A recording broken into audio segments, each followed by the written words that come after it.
On Saturday, June 15th, in Round Rock, Texas, a Juneteenth festival was cut short after a fight broke out and gunfire ensued.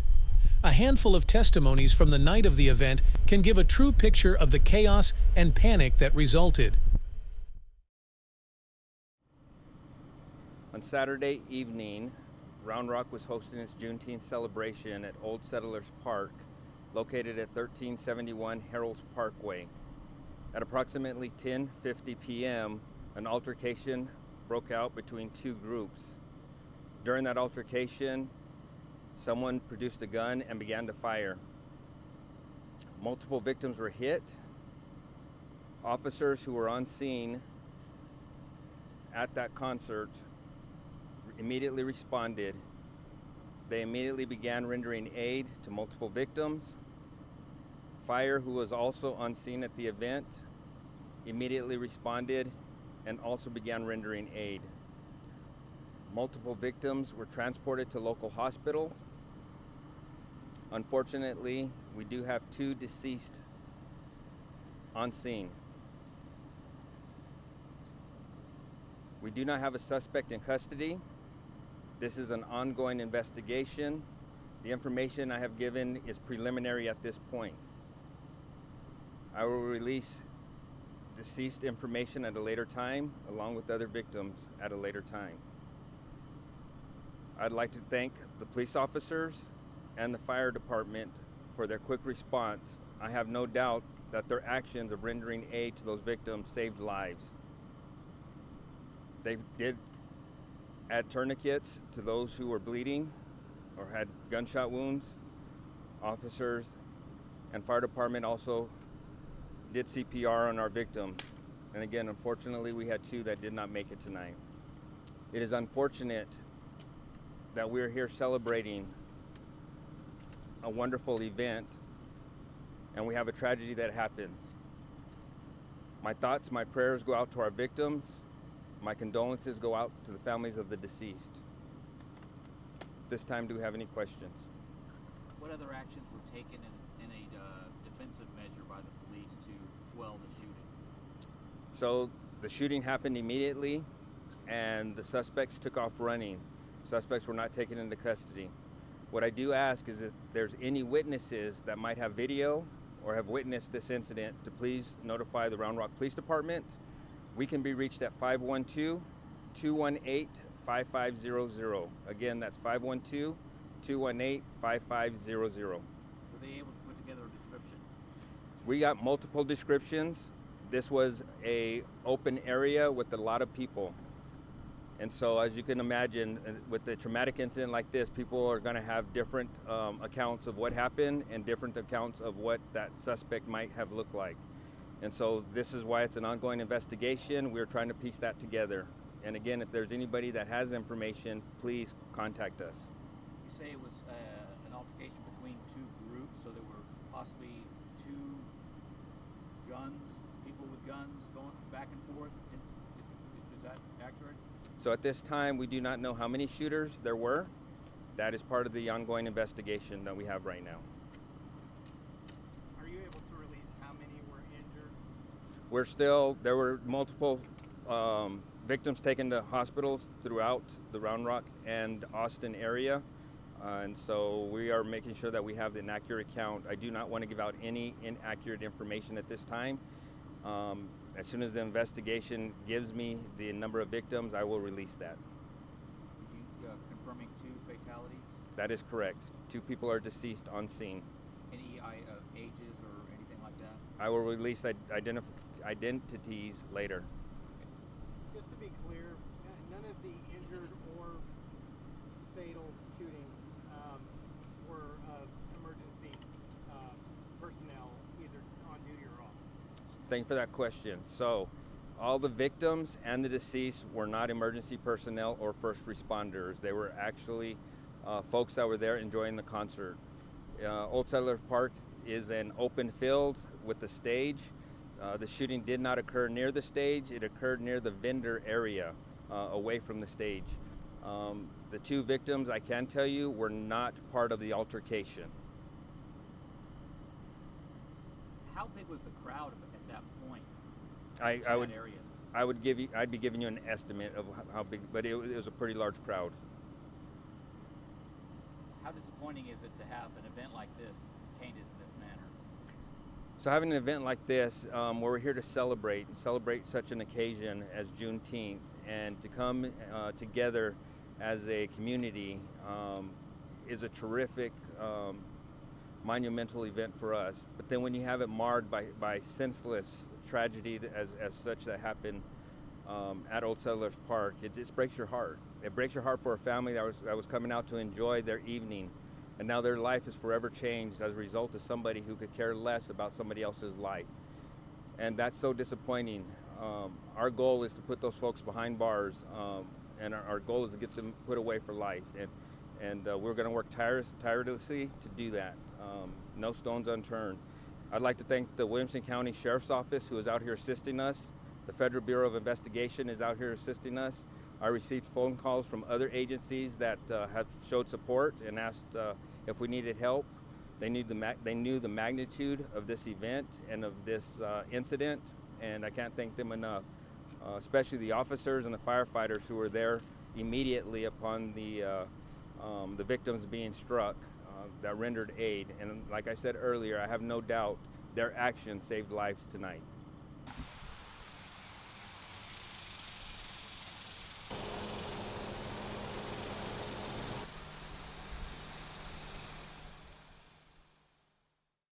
So we were down at the bottom, like near the stage, and we hear a loud crack over the speaker that was so loud, it was eerily loud, that it startled us.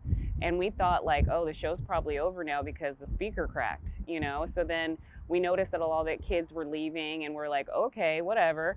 Then we hear someone mention, it was like a kid walked past us, and she was like, girl, they're shooting out here, we gotta go. And me and this other older lady were like, what? Like, it was just the speaker cracking. Like, these kids these days are just overreacting to, you know, little things. So then we're just walking, we're leaving and heading back to our car, like, okay, I guess that's that. Where y'all wanna go? Maybe downtown Round Rock, wanna go to the tavern or something, you know? And they were like, yeah. But then as I was walking up and I seen, you know, a civilian giving CPR, other than like, you know, if it was EMS or something, that's when I was just like, hold on, y'all. Like, let me go over here and see what's going on. So then when I get over there, I honestly still was not thinking that it was someone that had multiple gunshot wounds. I was thinking that they just were in cardiac arrest, period, you know? So then when I came over there and started assessing the situation, the cops, I didn't really notice that the fact that the cops had the AR-15s like on them. So I was thinking like, okay, you know, but then when I hear that they have, you know, there was blood everywhere, like there's a lot of blood loss, and she has multiple gunshot wounds, that's when I kind of really started to look into her, you know, because when I got there, the police officer was already giving CPR, and I had let them know like, hey, I'm here, I can provide, you know, extra hands or whatever. And they're like, okay. I started to assess her after the fact, when I really was just kind of like, when I heard multiple gunshots. And I was just like, wait a minute. Yeah, because like I said, it's not in the movie. It's not like the movies where you expect to see blood gushing out of it. It just depends on the type of ammunition that was used too. So I just kind of like stood back and I was like, okay. So then I start, you know, does she have a pulse? Do we have an AED? You know, and the officer's like, do we have an AED? You know, like we're trying to figure out, I was like, where's EMS at? You know, what's going on? So there was a lady that was on the floor or on the ground, and she was like holding her neck. She's like, she hasn't had a pulse. And the lady that was doing the CPR first said, I've been out here for almost 30 minutes doing this, and no, this is the first time anybody came over here to help. And she's like, she hasn't had a pulse this whole time. And I felt, you know, I was doing my own thing. And when I seen like they moved her head and I saw the entry points in her neck, that's when I was just like, okay. Then I looked at her eyes, and I just kind of was like, all right. And by that time, EMS was coming in. And so I was just kind of taking a step back, and I was like, okay, I'll let them do what they got to do. But in my heart, I knew that she was gone. She was gone. And she probably was gone instantly, you know, because it takes 2 minutes from when you get entry point, like from your neck, it's the slim chances, you know what I mean? But yeah, that was it really, because I said, like, we did not expect any of this stuff. This is the 18th annual one. This is Round Rock, Texas. My kids grew, went to high school here, and all the kids that are around this area, it just seems like it's a really chill vibe. Like, that's not even on anybody's radar. So we did not anticipate anything like this happening.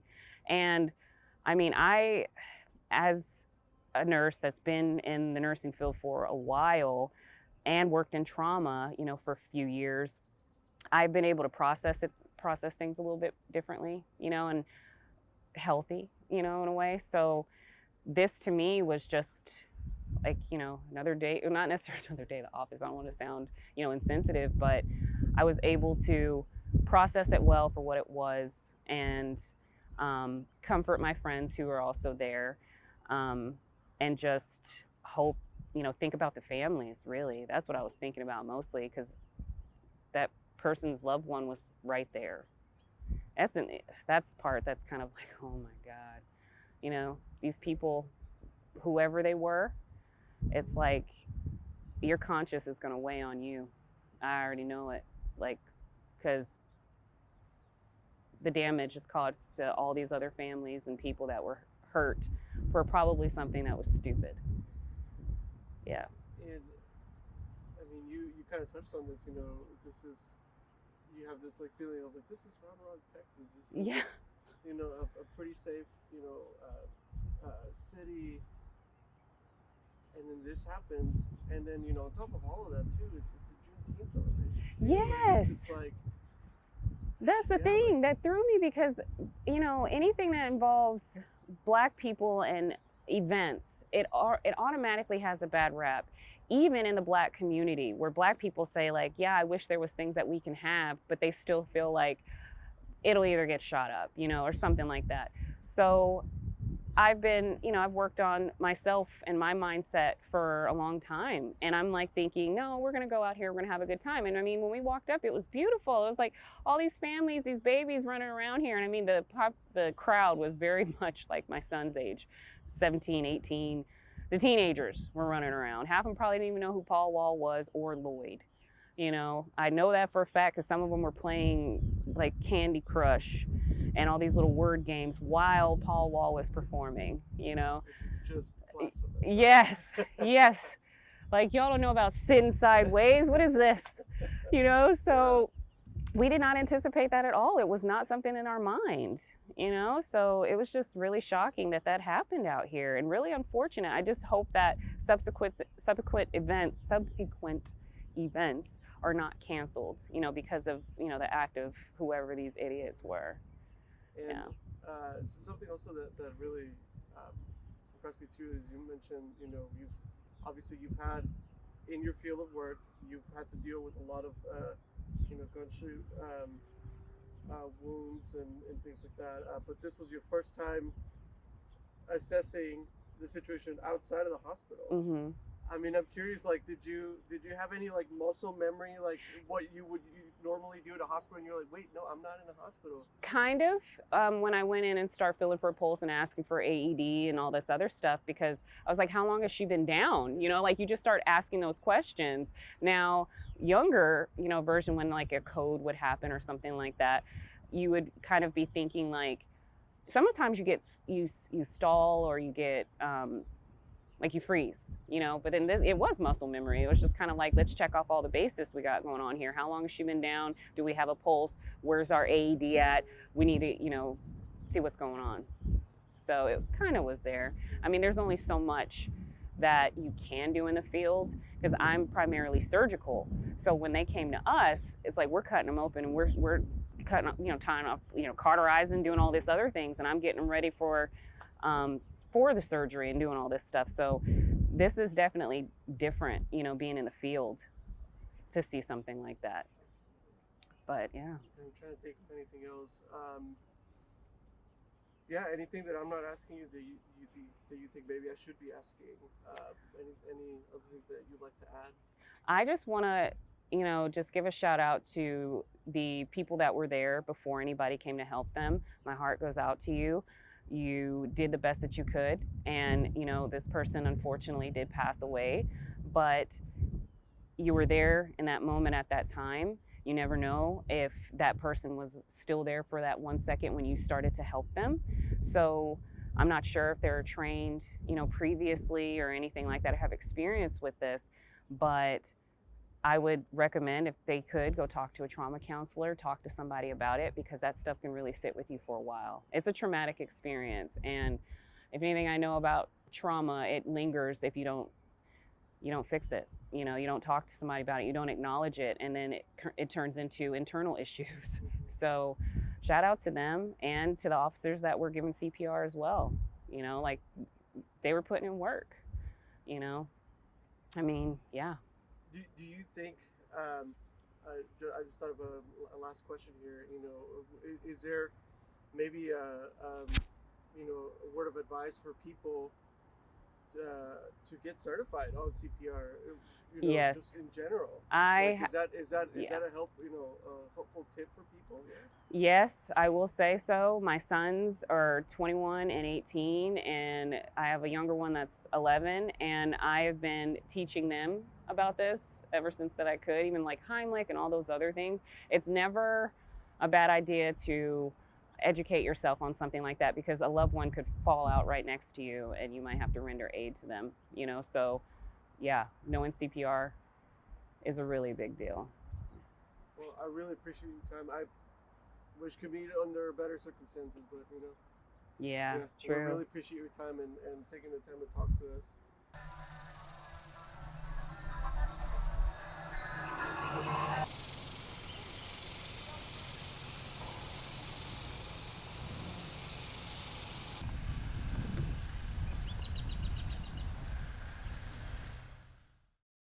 Okay, excellent. All right, so I mean, first and foremost, I would love to just hear your reaction. As all of this started unfolding, tell me a little bit about what you witnessed and all. Yeah, so I was sitting down at, at the table, kind of to the side of the tables, right in front of the tent, so I could see everybody passing by. Usually, as people would pass by, I would, just shout out what we had available. During this time of the night, Paul Wall had just kind of stepped off stage, so there was a lot of people near the stage, not too many people traveling through. But the tents, if you were to walk through the tents, you had the Omegas to their left. They were selling their beers and some waters. And then the next one was like a daiquiri station. They were selling like these frozen daiquiris. Then it was ours. And right between where the Omegas are set up and where the daiquiri station was set up, um, it looked like there was like, it didn't look like a bad altercation. Definitely like a group of people were like kind of chatting away. And then initially it sounded like fireworks, but there was like small caliber weapons, right? And it, I, it had to be about like 4+ people, right? Two of the people ran towards us, and one of the guys, and our, when it all happened, that entire area just scattered, right? For us at our booth, we thought it was fireworks at first. Like it sounded like fireworks, like black cats. But there was a couple of pops in there that wasn't black cats. And that's when I kind of got down a little bit and I moved towards my table and I was still kind of looking. And then two of the suspects came running towards us. They stopped in front of me, like directly in front of me. One of them, I really didn't see his face because one of the guys was just like directly in front of me. He was looking at his buddy and he said, "We got him," with a smile on his face. And then they took a beeline straight to the parking lot. And while I was sitting there, or actually standing there, all I could think of is they're the only ones standing. Everybody else is, those weren't fireworks, right? And so I start kind of looking around and I see some police officers running this way. They had just went that way, and I'm trying to tell the police officers the shooters went that way. They're right there. They're going right there, right? And one of the guys, he eventually stopped, but he's listening to me walking towards like the victims that got shot. He didn't run out to the parking lot. Like, had they ran out at that time, they would have gotten those guys that like were right there in that vicinity.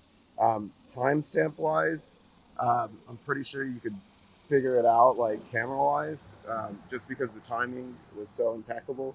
And I could tell you exactly the direction that they ran. You could probably, stitch some stuff together, but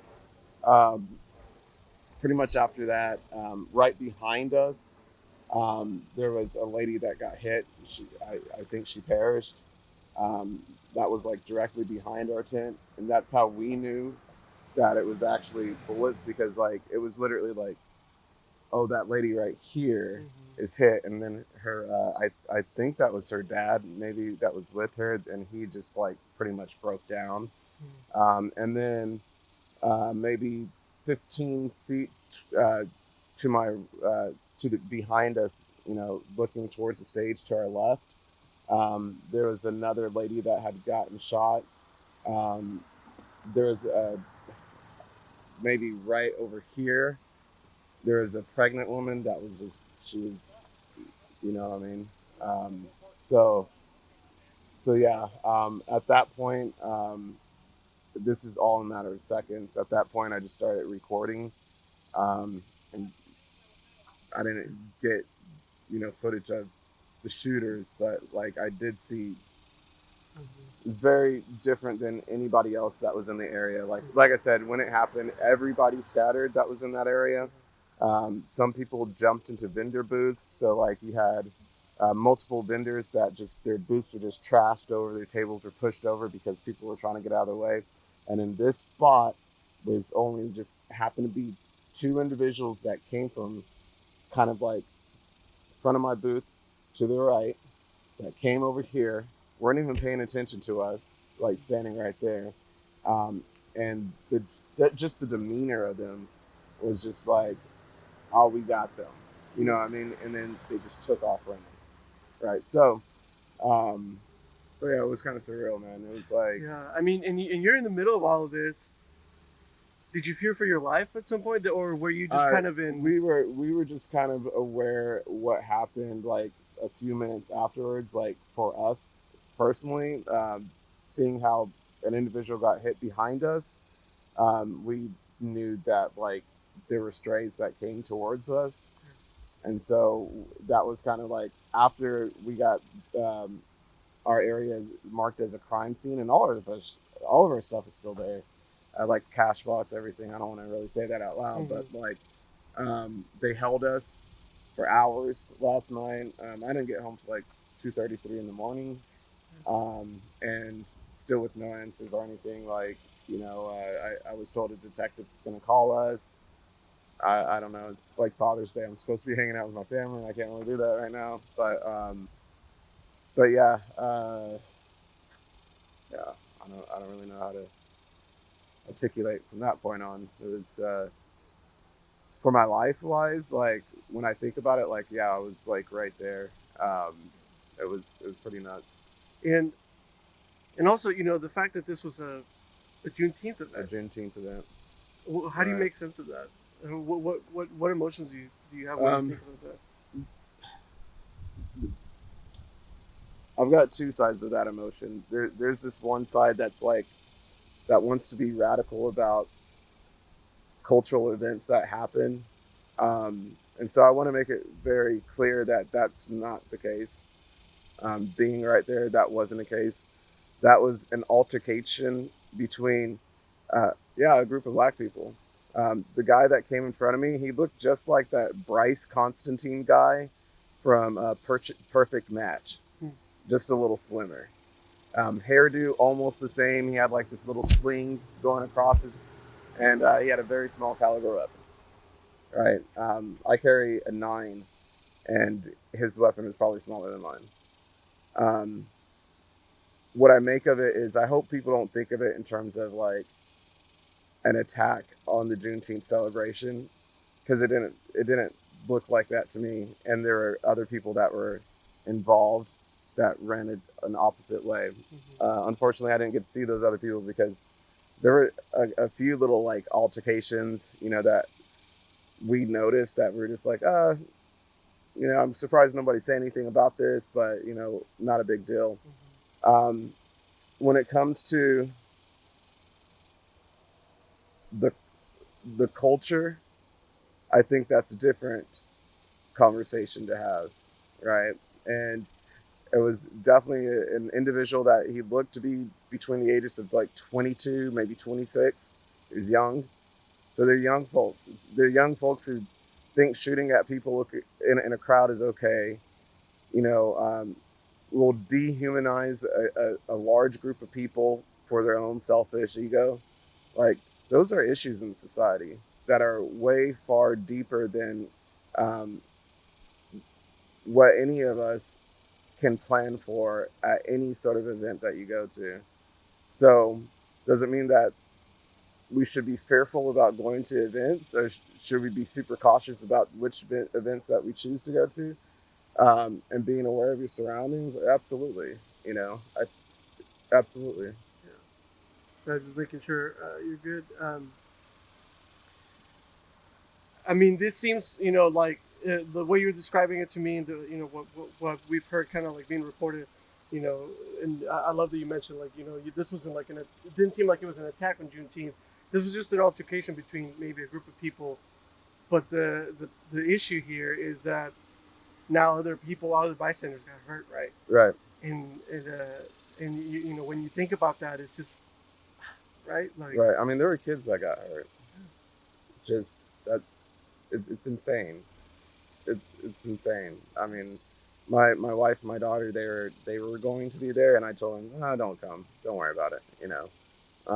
That would have been around the time that they would probably have left, and they would have been right around where I was, right? So, and thinking about the side that they would have been on, like, they would have been right in the crossfire, right? So, yeah, it was an altercation, and there there's better ways of handling altercations. Like, I don't know why people don't walk away from people. Like, if you don't know someone and someone gets in an altercation with you, you can just walk away from them.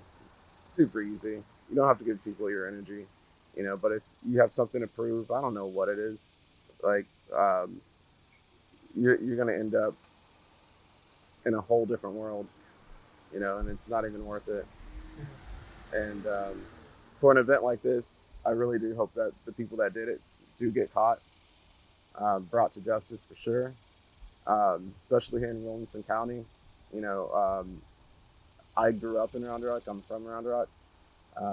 Everybody, it's been the saying for the longest time, what you do in Austin, you can't do in Round Rock. And I hope that, always felt that, like, this police department here has always held that standard and integrity and everything. I hope it gets tighter. That's all I can say. It's because we are seeing more stuff spill into Round Rock. And I hope for things like, where should we put our tax money? Things like that, when you talk about, hear other places say defund the police, that's definitely not the answer. We had so many police officers out here last night, and their response time to be able to get to that location that we were at from the shooting was probably about like 30 to 45 seconds. And even that, it was still too long of a time to have reacted, to take a sprint beeline to the parking lot and get the hell out of here. Yeah. And it was maybe 10 minutes later that they locked down the roads. You know what I mean? So, like, timing is everything, especially in like a big crowd like this, right? As we mentioned, and I'll wrap it up with this question. As we mentioned, there's unfortunately there's fatalities, and and you were right around them. I mean, if you could speak to those families of those loved, they lost their loved ones, what would you say to them?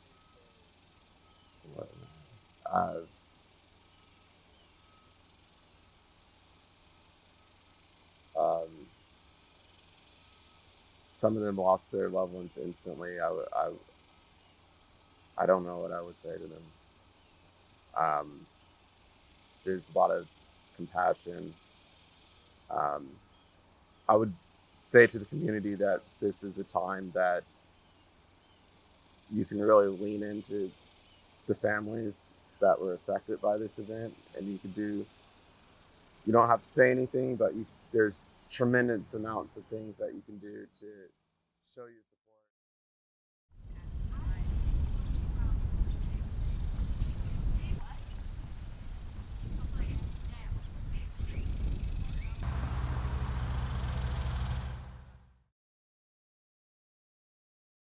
Broadly speaking, I mean, walk me through a little bit of how last night went for you. You obviously performed, had what seems like a good concert, and then obviously after that, things kind of obviously took a turn for the worse. I'd love to hear what your experience was.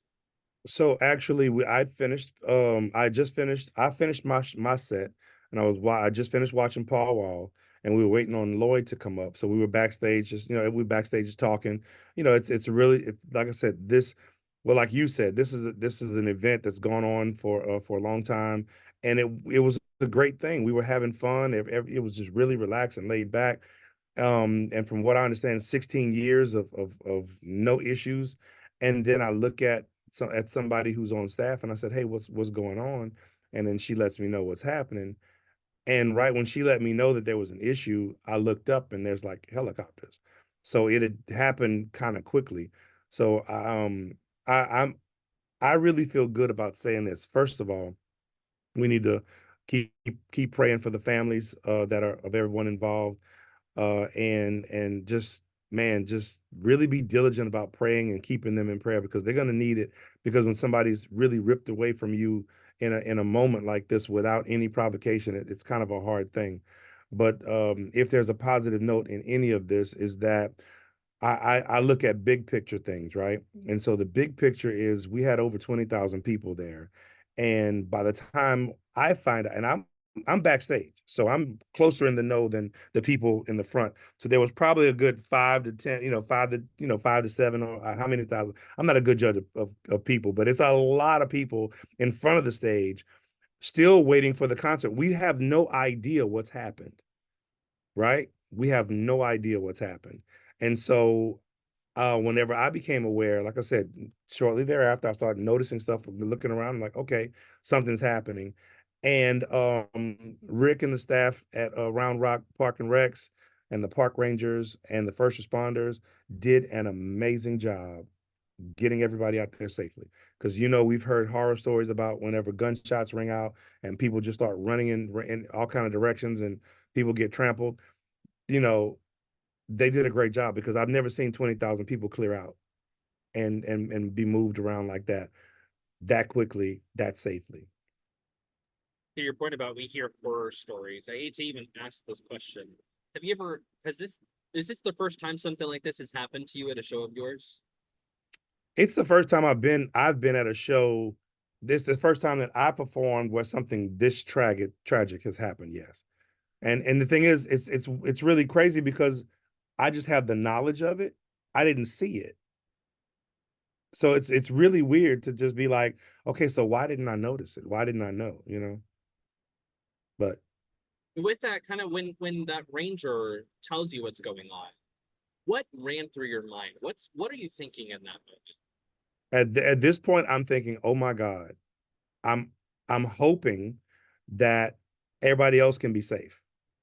That's the only thing I was thinking. I was like, this is a lot of people, because they were managing how they were gonna break it to people and tell people, and they had a plan of action, and the plan of action worked, because I'm telling you, it was smooth. Had you not known, and had you not been in the area to hear the gunshots, you would have just been like, well, they must have, maybe they didn't, something else happened, but you would have no idea that that was the deal.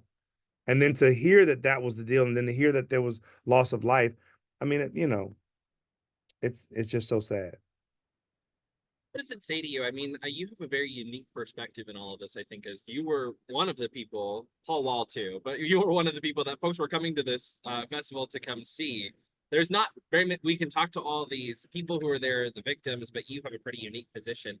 What does it say to you as an artist about the direction that we're heading in when we're coming back to live music out of the pandemic, and there's such this emphasis with all these tours going on about security as we have these live events? Is there a need, do you think, for more security or more prevention of some of that sort? What would you say as an artist who's actually performing at these concerts? Um, for someone who's been doing this a long time, um, you can't regulate evil.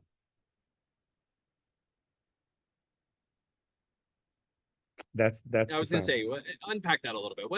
Look, that's the soundbite. You can prepare and over prepare, but you can't regulate evil. Evil, when evil is going to show up, it's going to show up. And you've just got to be able to mitigate the damages when evil shows up. And you never know when evil is going to show up. Like I said earlier, 16 years of a peaceful celebration of a tragic event. You know, people finding out that they had been liberated years prior and we're celebrating this. And, you know, and for 16 years in Round Rock, there had been no instances. And so evil found its way there, and there was no way you can prepare for that. One of the things a lot of people have been drawing attention to is that this was a Juneteenth festival. It was supposed to be something to have pride in and to feel proud of and just celebrate joy and freedom and liberation. And obviously, it just ended in tragedy last night. Absolutely. I don't know if I have a direct question, but do you have any a statement on that about kind of ripping away what was supposed to be such a joyful event and celebration? It goes back to the evil thing, but all I can say is this: we as Americans, like for example, Juneteenth celebration. It's kind of ironic that Juneteenth celebration is a celebration because it's a celebration of the slaves finding out that they had been freed years prior. So we're celebrating something tragic, but we've made it into something that we can be prideful of because it's a healing point in the country. It's a healing point for us as African Americans that we can celebrate our freedom in this country and do it peacefully. And it had been done peacefully for 16 years. I can just say that my perspective is that evil's going to do what evil does, but we need to bring more love into the world. We need to just have more love in our music. We need to have more love in our daily walks, in our walk of life. In our daily walk of life, we need to have more love. We need to be more considerate, you know. And if somebody bumps into you, you be, hey man, excuse me, my bad. You know, that we just have to have a better. We just need to love on people more. And there's a great book that says something about, and the greatest of these is love your neighbor as you love yourself. If we can get a little bit more of that, you know, evil can show up if it wants to. The love will definitely, you know, take it out. I think I've heard of that book. I've read a couple of things from it, a couple of quotes, Yeah, but you know, it's a good book. You know, if you've never cracked it open, you might want to check it out. It's got some good tenets for life. You know what I'm saying? right, right. With that, you've praised the law enforcement response. If Round Rock and these organizations were to ask you to come back and perform next Juneteenth, would you do it? Absolutely. I would absolutely feel safe going back there to do that because, like I said, you can't regulate evil. But the response that they gave, because I've been at much smaller events where stuff has happened, and it went nothing like it did last night. Like it was like I've been at smaller events where I felt like the people who were around that probably felt, you know, the people I can't even imagine what people felt like. There, I saw a post later about somebody who was with his family, and he said the shots rang out. He said, and I felt like I was in the military or a movie. He said, and I just dove over my children, and we hit the ground, and we were looking for a safe exit. The majority of the people there didn't have that experience. Because if more than the people that had that experience would have had it, it could have been a little different. But even with that happening, yeah, I'd go back and play. Absolutely. The last question I'll ask you is, I know you've spoken about what happened, but what would you say is your message to your fans and then the people who were just at the festival last night? What would you want them to know? I'd want them to know that we're not going to let this scare us from live events. We're not going to let this scare us from doing big things and celebrating Juneteenth and celebrating anything, because we just have to make it such a love fest that evil is so uncomfortable it won't even show up.